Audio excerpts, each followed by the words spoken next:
안녕하세요. 자, 이번 시간 119회 전산세무 2급 이론 해설 강의 진행하도록 하겠습니다. 자, 119회 전산세무 2급 이론 해설 강의 진행하도록 할게요. 자, 우선 이제 해설 강의에 앞서서 119회 전산세무 2급 시험 보신 모든 수험생 여러분들에게 수고하셨다고 격려의 말씀을 올리도록 하도록 할게요. 자, 그리고 일단 보도록 하죠. 자, 전산세무 2급 먼저 119의 이론 어떻게 출제됐는지 확인해 보면요. 재무회계 5문제, 원가회계 5문제, 부가가치세 3문제, 소득세 2문제가 출제가 됐고요. 계산형 문제 6문제, 이론서 수령 문제 9문제가 출제됐어요. 계산형 문제가 보통 3문제가 출제되는데 6문제가 출제됐다는 점은 매우 조금 까다롭게 출제됐다라고 볼 수가 있겠죠. 그리고 난이도로 파악해 보면 상해 문제 4문제, 중해 문제 11문제가 출제됐고요. 그렇다면 최근에 나왔던 118회, 117회, 116회의 문제보다는 이런 문제가 한두 문제는 어렵게 출제됐다고 생각할 수가 있어요. 그래서 119회 전산세무 2급은 전반적으로 이론은 좀 어렵게 출제됐다라고 이렇게 해석해 볼 수가 있겠네요. 자, 그러면 우리가 출제된 문제들 지금부터 확인해 보도록 할게요. 자, 1번 문제는 난이도 중 혹은 중하에 해당되는 문제인데요. 다음 중 재무상태표, 분류가 나머지와 다른 하나는 무엇인가요? 보시면 보통예금, 우편한 증서, 배당지급 통지서 이 세 개는 현금 및 현금성 자산으로 분류되겠죠.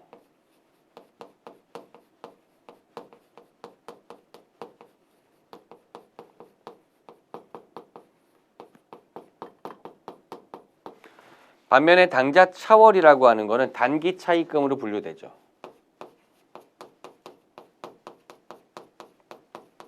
그러므로 정답은 4번이다. 1번 문제는 비교적 쉽게 출제됐다라는 걸 확인해 볼 수가 있겠네요.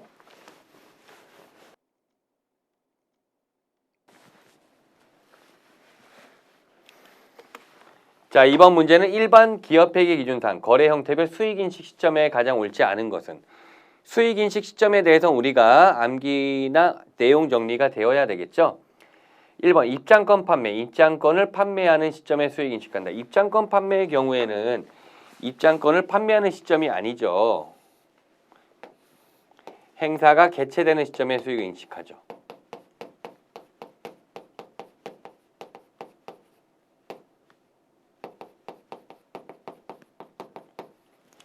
그러니까 예를 들어 X1년도에 입장권을 판매했다 할지라도 X2년도에 행사가 개최됐다면 X2년도 수익이란 얘기죠. 정답은 1번이 되고요.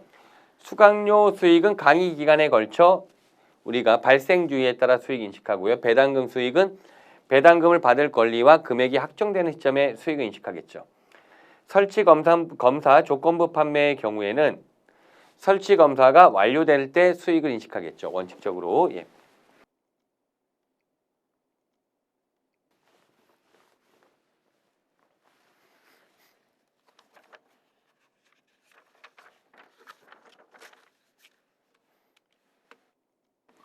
자, 3번 문제 보도록 할게요. 자, 보시면 유형자산 감가상각에 대한 설명으로 옳지 않은 것을 물어봤네요. 자, 1번 감가상각 방법은 해당 자산으로부터 예상되는 미래경제적 효익의 소멸 형태에 따라 선택하고 소멸 형태가 변하지 않는 한 매기간 계속 적용한다. 옳은 지문이죠. 감가상각 방법은 미래경제적 효익이 소비되는 형태를 반영한 합리적 방법을 적용하며 한 번 선택하면 이를 회계 변경의 사유가 아니라면 계속적으로 적용한다라는 얘기죠. 이번은 감가상각 방법 중 체감잔해법과 연수학계법. 연수학계법도 체감잔해법 안에 속한다고 볼 수 있는데 어쨌든 자산의 내용년 동안 감가상각의 매기간 증가하는 방법, 매기간 감소하는 방법이 되겠죠.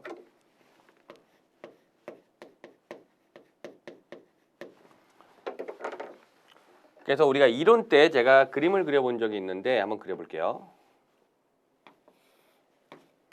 기간을 이쪽에 쓰고 이쪽에는 자산의 장부 금액을 체크해 볼게요.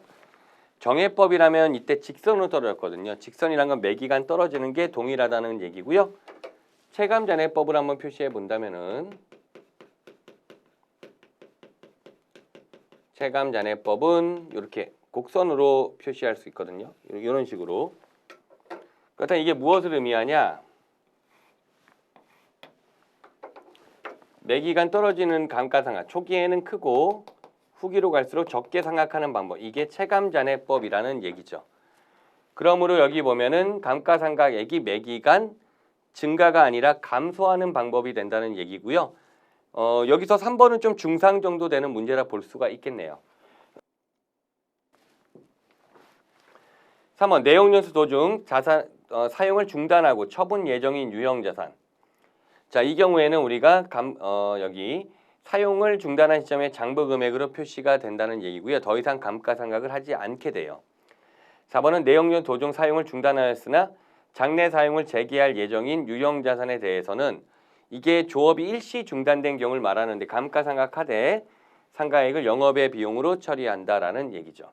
그러니까 3번은 중상 정도 난이도가 되는 문제라고 볼 수 있고요. 예, 답은 2번이 되겠죠.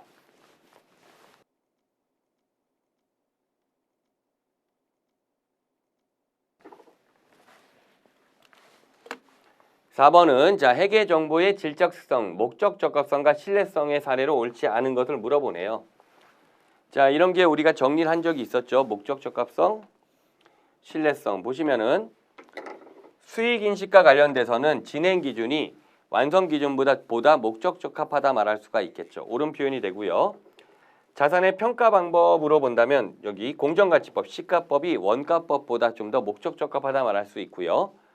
손익 인식에서는 발생주의가 현금주의보다 목적 적합하다 말할 수가 있겠네요. 정보의 보고 시점. 자, 여기가 결산 재무제표가 아니라 이런 반기나 분기 재무제표가 더 목적 적합하다. 반면에 결산 재무제표가 더 신뢰성이 있다라고 말할 수가 있겠죠. 그래서 우리가 이제 교재에서도 뭐 정리한 바가 있는 그런 유형의 문제고 이 내용들에 대한 정리는 기본적으로 돼 있어야 된다. 이렇게 생각이 드네요.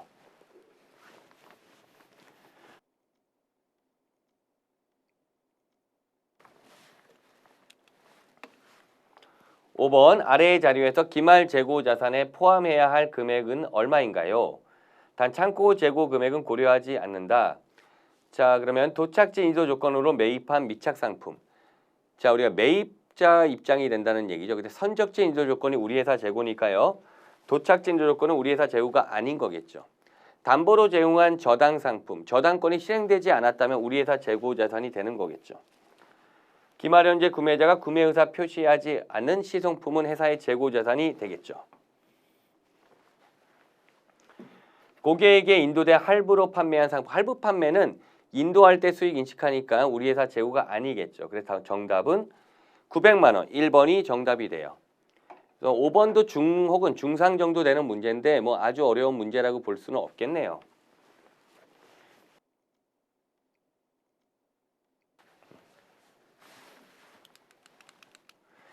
자, 재무회계 문제를 한번 전체적으로 확인해 본다면 1번은 뭐 반드시 맞춰야 되고요. 2번도 득점을 해야 되고요. 3번 뭐 보기를 본다면은 뭐 충분히 득점을 할 수 있겠죠. 4번 문제 맞춰야 되고 5번 문제에도 뭐 득점을 할 수 있으면 되겠죠. 그래서 최소한 여기서 우리가 재무회계의 5문제 중에 4문제 이상은 득점을 해야 돼요.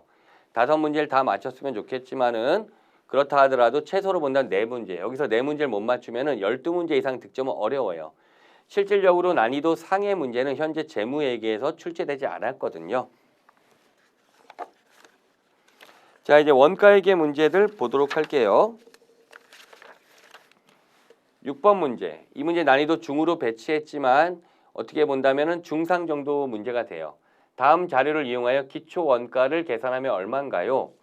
직접 재료비 단기 총 제조 원가의 40%, 제조 간접 원가는 직접 노무 원가의 50%, 단기 총 제조 원가는 1,500만 원. 자, 이렇게 주어진 걸로 우리가 찾아야 돼요. 그러면 직접 재료비를 찾을 수 있겠죠. DM 직접 재료비는 단기 총 제조 원가의 40%, 단기 총 제조 원가가 1,500만 원이니까요. 여기에 40%가 직접 재료비란 얘기죠. 고로 40%가 직접 재료비란 얘기죠. 고로 600만 원이 직접 재료비란 걸 알 수 있어요. 그러면 여러분 여기서 우리가 제조 원가가 1,500만 원이죠. 그러면 이 중에 직접 재료비가 얼마예요? 600만 원이잖아요.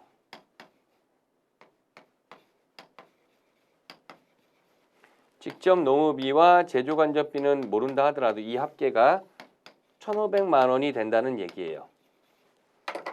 그럼 여기 가공비라고 말할 수 있는 거죠. 직접 노후비와 제조간접비 합계는 현재 900만 원이 나온다는 얘기를 알 수가 있었죠. 제조간접비는 직접 노후비의 50%야. 여기서 풀리네요. 제조간접비는 직접 노후비의 50%야. 0.5 DL이야. 그러면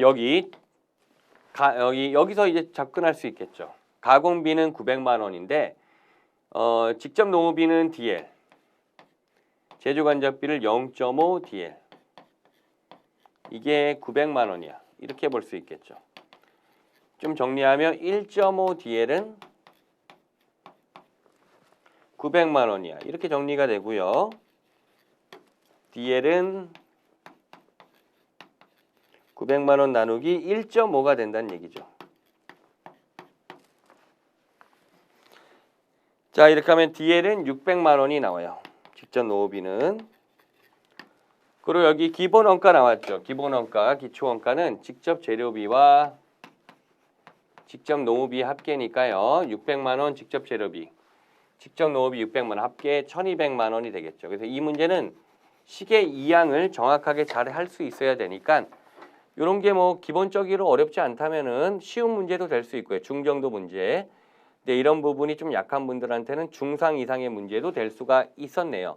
이런 식전개를 잘해야 되는 문제가 6번 문제였죠. 이런 문제도 우리가 전산세무 2급에서 연습을 좀 많이 한 그런 유형의 문제이기는 하겠네요. 예.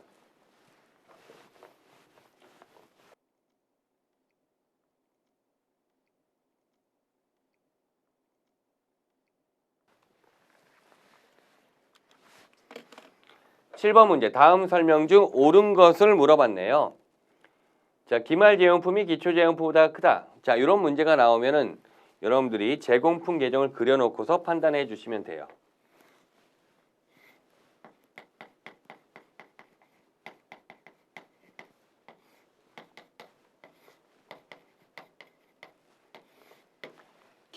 기말제용품이 기초보다 크다. 그러면 여기를 0으로 놓고 100으로 놓으면 되겠죠. 숫자는 아무거나 쓰면 되는데 다만 기초보다 기말을 크게 설정해 주면 된다는 얘기죠. 그리고 여기서 보시면은 단기 총 제조원가 아무 숫자나 쓸까요? 500이라 쓸까요? 그럼 단기 제품 제조원가 400이 되겠죠. 그럼 이런 상태에서는 어떻게 된다? 단기 총 제조원가가 단기 제품 제조원가보다 크다는 결론이 얻겠죠. 단기 총 제조원가가 단기 제품 제조원가보다 크다. 그러므로 1번이 정답이라는 얘기예요.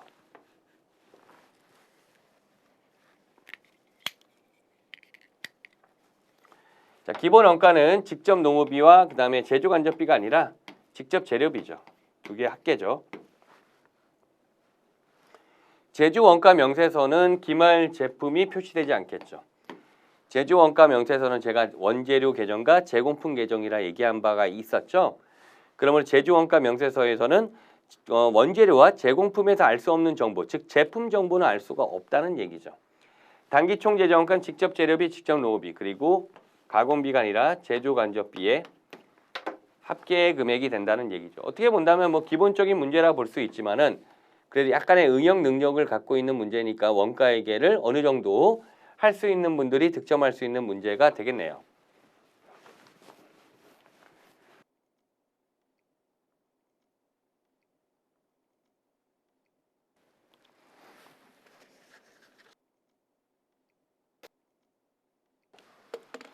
(8번) 문제는 우리 시험에 많이 나오는 형태의 유형은 아닌데 우리가 우리 교재에도 있는 이중 배분율법이 출제가 된 거예요.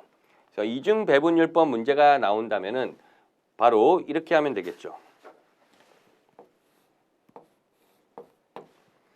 변동 제조간접비 배부율과 그리고 고정 제조간접비의 배부율을 만들어 주세요. 변동 제조간접비 VOH 그리고 고정 제조간접비 FOH. 그래서 보면 변동 제조간접비가 300만 원이죠. 변동 제조간접비는 여기서 실제 조업도를 적용하죠. 그러면 여기서는 실제 조업도의 합계, 이 합계 750으로 나눠주면 돼요. 이게 변동 제조간접비 배부율이 돼요. 고정 제조간접비 배부율을 계산한다면 고정 제조간접비 400만 원을 고정 제조간접비의 경우에는 최대 조업도로 나누면 되겠죠. 그래서 1000원으로 나누면 1000시간 나누면 되겠죠. 이게 고정 제조간접비 배부율이고요. 물어보는 거를 찾으면 되겠죠. 조립 부분에 배부되는 원가. 그럼 여기 조립을 보면 되죠. 실제 조립이 몇 시간? 500시간. 그리고 여기 최대 몇 시간? 조립이 400시간.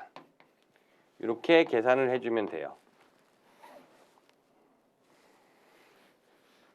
자, 그래서 얘를 계산하면 여기 200만 원 나오고요. 이거 계산하면 160만 원 나와요.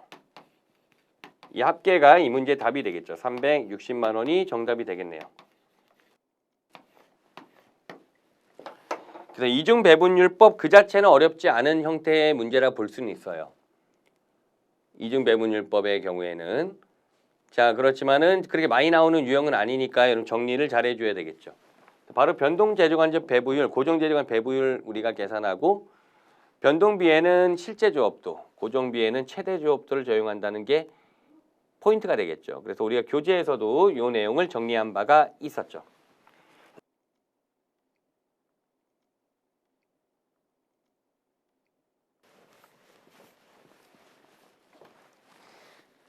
(9번) 문제 개별원가 계산의 특징에 대해서 물어보고 있죠. 우리가 개별원가 계산의 특징만 정확하게 구분한다면 9번 문제도 뭐 충분히 풀만한 문제가 되겠죠. 보시면은 항공기, 선박제조, 특수제조업이 대표적 업종. 이게 맞죠? 주문 생산 방식이니까 항공기 제조, 선박제조 이런 거죠. 작업원가표를 작성하는 게 맞죠. 다품종 소량 생산하는 기업이 적용하는 게 맞겠죠. 기말재고자산 평가가 필요하다. 라에 해당되는 거는 바로 우리가 종합원가 계산의 시스템이 되겠죠. 상대적으로 원가 계산 과정이 복잡하거나 적잡하나 정확성이 높다. 제가 비교해 드린 적 있죠. 개별원가 계산이 종합원가 계산보다 더 복잡하고 그 다음에 정확하다라고 얘기한 바가 있죠. 원가를 재료원가, 가공원가로 분류한다. 바에 해당되는 거는 종합원가 계산에 대한 설명이 되겠죠. 그래서 가나 다 마가 3번이 개별원가 계산에 대한 특징들을 정리한 거예요. 여러분들 기본적으로 개별원가 계산과 종합원가 계산을 구분해야 되는데 전산세무 2급에 뭐 충분히 나올 만한 유형의 문제인데 뭐 가나다라 바까지 나왔으니까 사이즈는 좀 크다고 볼 수는 있겠어요. 중 혹은 중상 정도.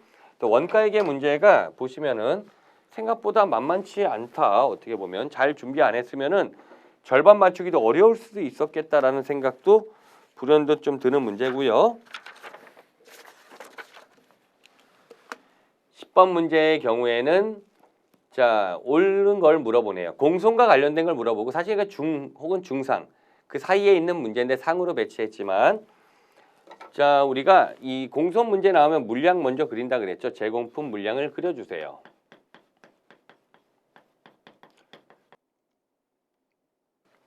기초가 900개고 기말이 600개예요. 착수량이 3000개고요. 공소는 300개네요. 이렇게 이걸로 완성품 수량이 대차 차이를 맞추면 3000개가 돼야 된다는 걸 알 수가 있겠네요. 예. 자, 일단 여기까지. 그러면 옳은 거 완성품 수량은 3000개지 3300개가 아니다. 자, 공손 수량은 완성품의 15%이다. 아니죠. 요 비율 몇 프로죠? 10%죠. 이 비율은 10%다. 이 얘기예요. 10%다.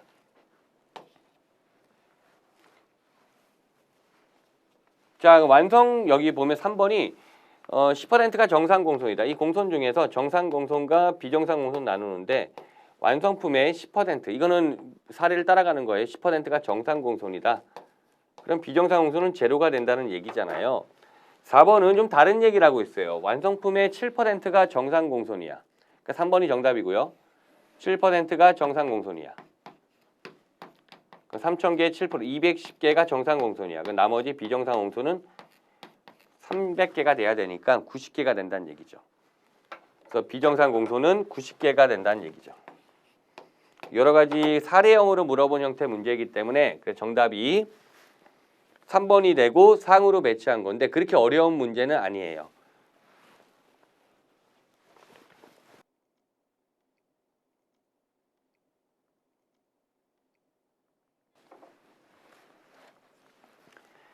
자, 여기 우리 5문제 또 살펴볼까요? 이론에 나왔던 5문제. 6번 문제. 어려운 문제는 아닌데 우리 방정식의 전개를 좀 할 수 있어야 되고요. 7번 문제.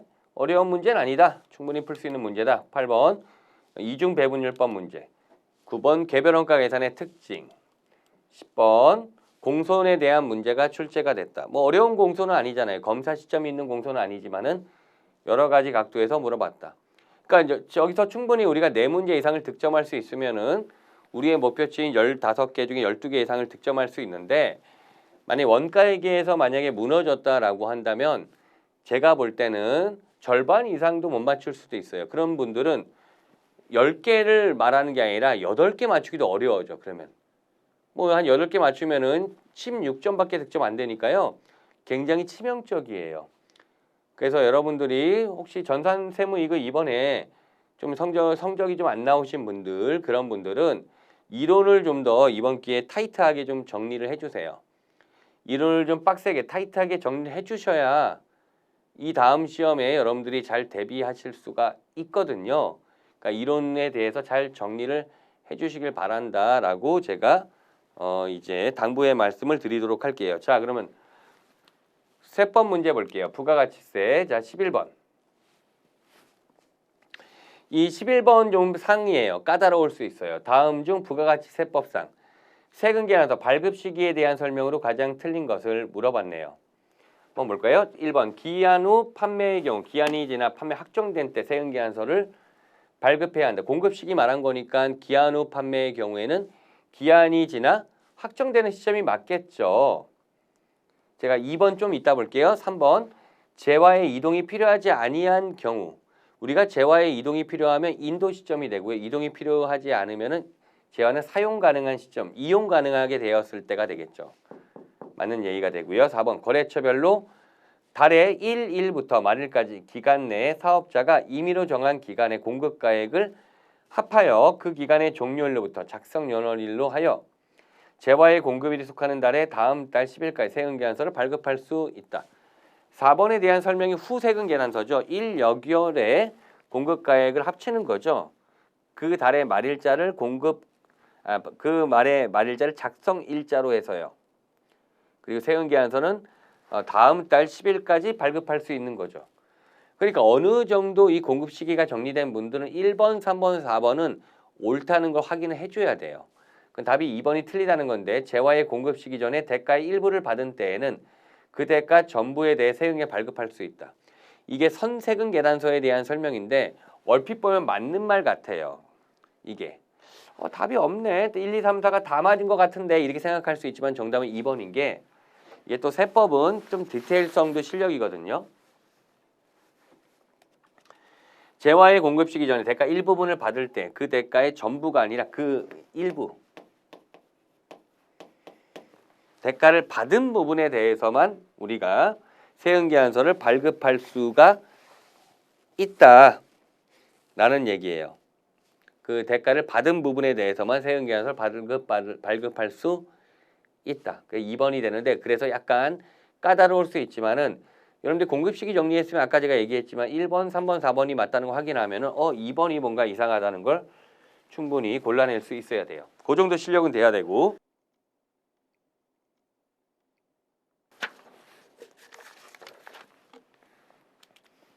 12번은 어떻게 본다면 우리가 한 번도 다루지 않은 형태의 문제예요. 그래서 상이라 볼 수는 있어요. 그래서 보시면은 과세되는 토지의 임대 면적을 계산하는 거예요. 근데 우리가 처음 본다 하더라도 이런 문제를 풀 수 있거든요. 안분 계산하면 돼요. 주택가 점포로 겸용되어 1층 건물을 임대한다. 주택 면적 60m 제곱, 점포 면적 140m 제곱. 그러니까 주택 부분이 면세가 되는 부분이고 점포 부분이 과세되는 거죠. 그럼 우리는 점포 부분을 계산하면 되잖아요. 건물의 부수 토지는 이제 1000m 제곱이다. 그리고 도시 지역 안에 소재하고 있다. 뭐 이런 것들도 좀 의미는 있긴 한데 자, 그럼 한번 해볼게요.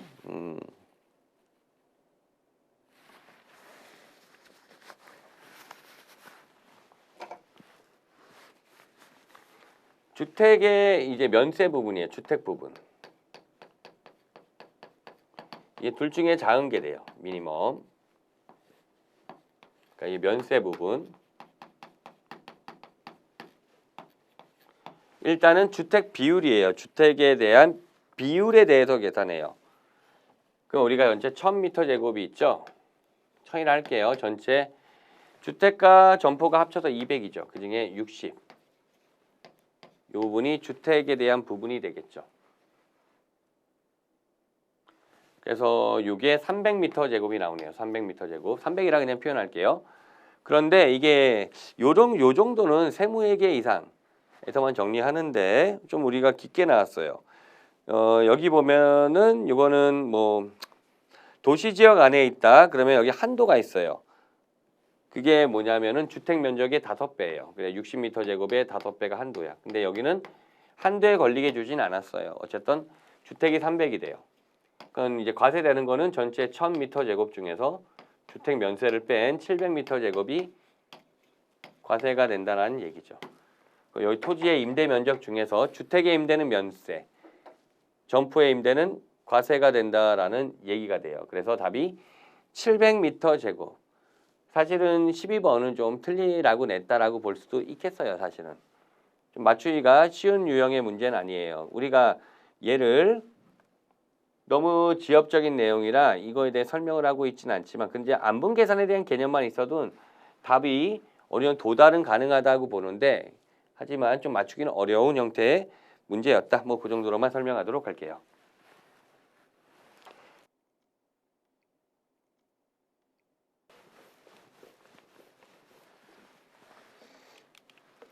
(13번) 자, 간이가세자에 대한 설명으로 옳은 걸 물어보네요.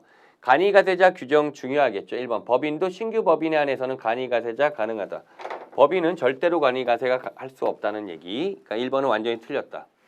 2번 간이가세자 제도 알죠? 의제 매입세 공제 받을 수 없죠. 매입세 공제를 못 받잖아요. 그러니까 당연히 간이가세자 의제 매입세 공제를 받을 수가 없겠죠.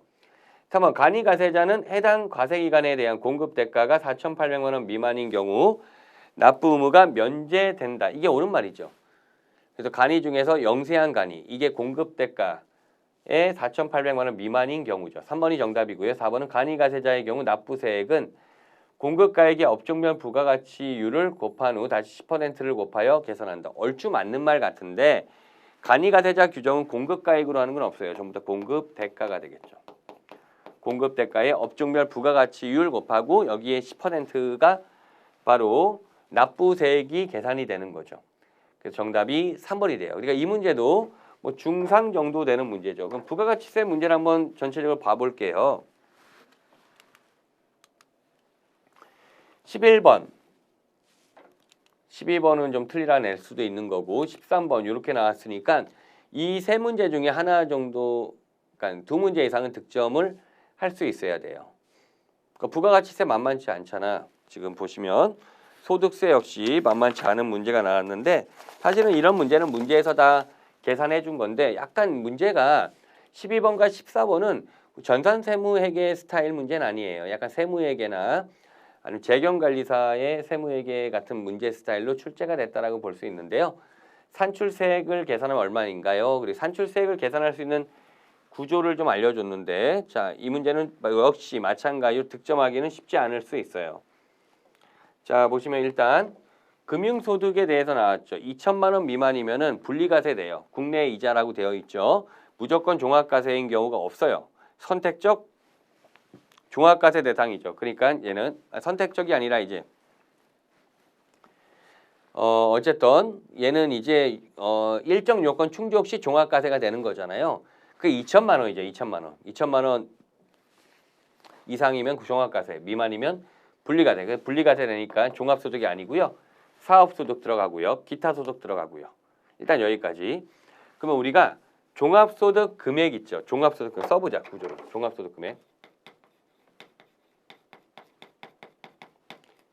이거 산식은 여러분들 배우니까 종합소득 금액이 얼마죠? 5,200만 원이에요. 여기서 종합소득 공제, 소득공제 빼야죠. 인적공제 뭐 이런 거죠. 기본공제, 추가공제 이런 거죠. 750만 원이 소득공제가 돼요.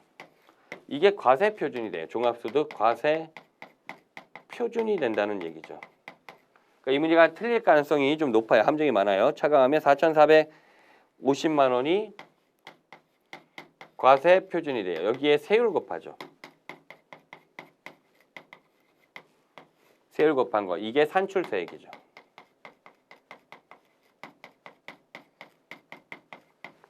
그 세율을 적용하는 거예요. 그래서 세율을 적용하는데 누진 세율이잖아요. 1,400까지는 6%, 1,400부터 5,000까지는 15%, 5,000 초과되면은 여기 24% 이렇게 적용한다는 거예요.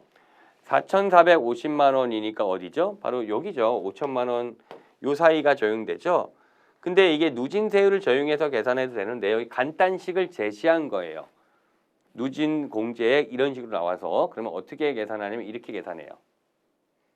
이 계산을 옆으로 뺄게요. 간단식을 적용하면 이렇게 돼요. 4,450만 원이 과세 표준이잖아요.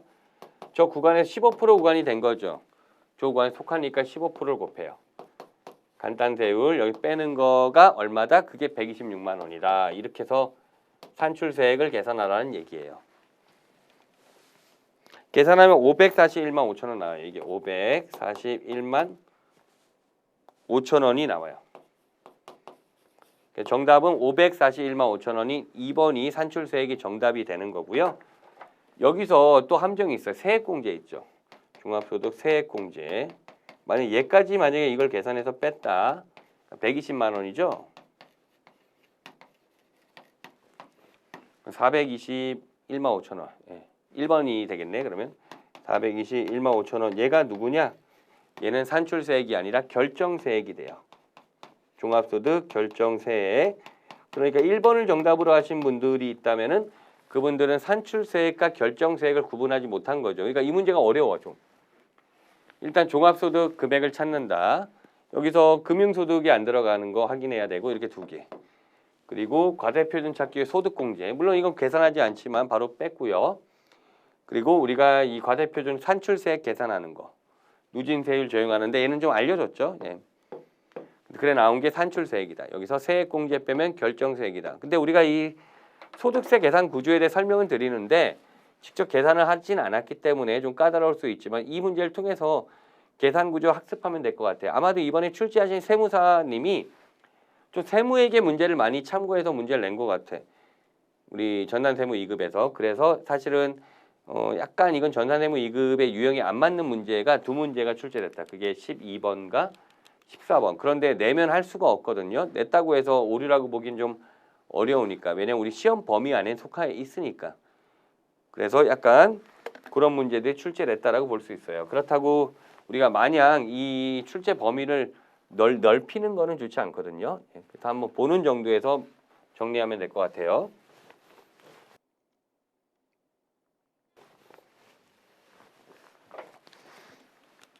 자, 마지막 15번은 어렵지 않아요. 소득세법상 인적공제에 해당하는 설명 옳은 것을 물어보네요. 배우자와 직계종속 항상 생계를 같이 하는 부양가족으로 본다. 아니죠. 직계 존속이 아니라 직계 비속 자녀. 예. 직계 비속 항상 같이 사는 걸로 본다는 거고 2번 추가 공제 해당 거주자의 기본 공제를 적용받는 경우에만 공제할 수 있다. 옳은 말이죠. 우리가 추가 공제라는 건 기본 공제 대상자 중에서 이렇게 가는 거죠. 경로 우대자, 그 다음에 뭐 한부모, 아니면은 뭐 장애인, 뭐 이런 것들이 되는 거잖아요. 예. 자, 3번 형제 자매의 배우자는 공제 대상 부양가족에 포함되지 않겠죠. 형제 자매까지 대상이고요. 거기에 배우자나 혹은 그 자녀는 해당 사항이 없겠죠. 3번 가세기간 종료일 전에 사망한 경우, 자 이때는 그 사망일의 상황에 따라 공제 여부를 판단한다. 이게 조금 틀린 게 사망일이 아니라 사망일 전일이에요. 그러니까 이게 무슨 말이냐면 즉 다시 말해서 그 사망하신 날에는 그때는 공제가 되는 걸로 본다. 왜냐면 우리가 이 판단 기준이 과세기간 종료일 기준이거든요. 기말 기준 12월 31일 기준인데 뭐 10월 달에 10월일 날 사망하셨다. 그 12월 30일은 안 계시잖아요. 하지만 사망일 전일에 따른다라고 했기 때문에 그 해까지는 살아 계신 걸로 다 보고서 공제를 적용한다라는 얘기인데 얘도 조금 까다로운 면이 있어요. 사망일의 상황이 사망일 전일. 그래서 조금 까다롭긴 해요. 하지만 뭐 2번이 정답이라는 거 뭐 충분히 확인할 수는 있겠죠.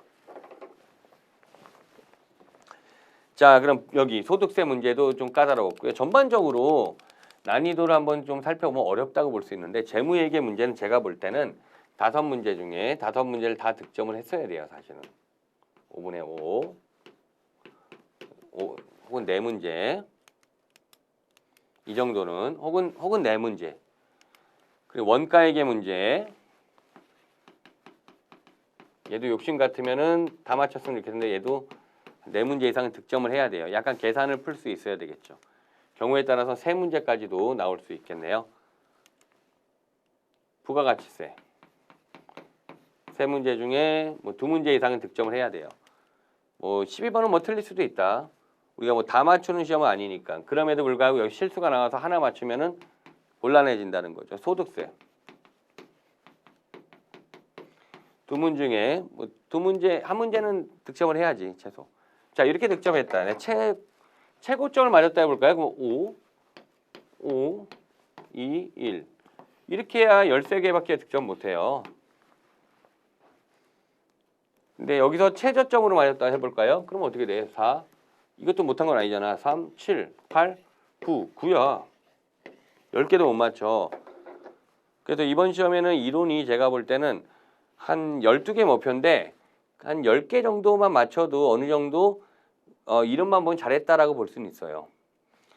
그러면 이제 문제는 실무인데 우리가 절대평가다 보니까 우리가 시험이 어렵게 나오면은 합격하기가 어려워져요. 자, 그런데 전반적으로 이 어떤 합격률이 좀 많이 떨어지게 되면 실기 부분 점수를 좀 후하게 주는 경우도 있기 때문에 그런 부분에서 조금 더 생각해 볼 필요는 있을 것 같아요. 하지만 문제가 어떻게 나왔던 우리가 최소한 11문제에서 12문제 정도는 득점할 수 있게 대비가 되셔야 돼요. 안정적으로 합격하는데 지장이 없다라고 볼 수가 있다라는 얘기죠. 자, 여기까지가 119회 전산세무 2급 이론 해설 강의였고요. 좀 어렵게 출제됐다 이렇게 한마디로 줄여 말할 수 있고 시험 뭐 합격하신 분들 잘 보셔서 합격하신 분들 합격 축하드리고 조금 실력이 부족하고 아니면 준비가 부족해서 조금 부족하신 분들은 당연히 이론부터 차분하게 다시 잘 정리하셔서 120회 꼭 합격할 수 있게 준비하셔야 돼요. 이론을 등한시하면 안 돼. 이론이 매우 중요하다는 거죠. 안정적으로 11개, 12개 이상 득점을 해야 우리가 안정적 합격이 가능하다는 얘기예요. 자, 마칠게요. 수고하셨습니다.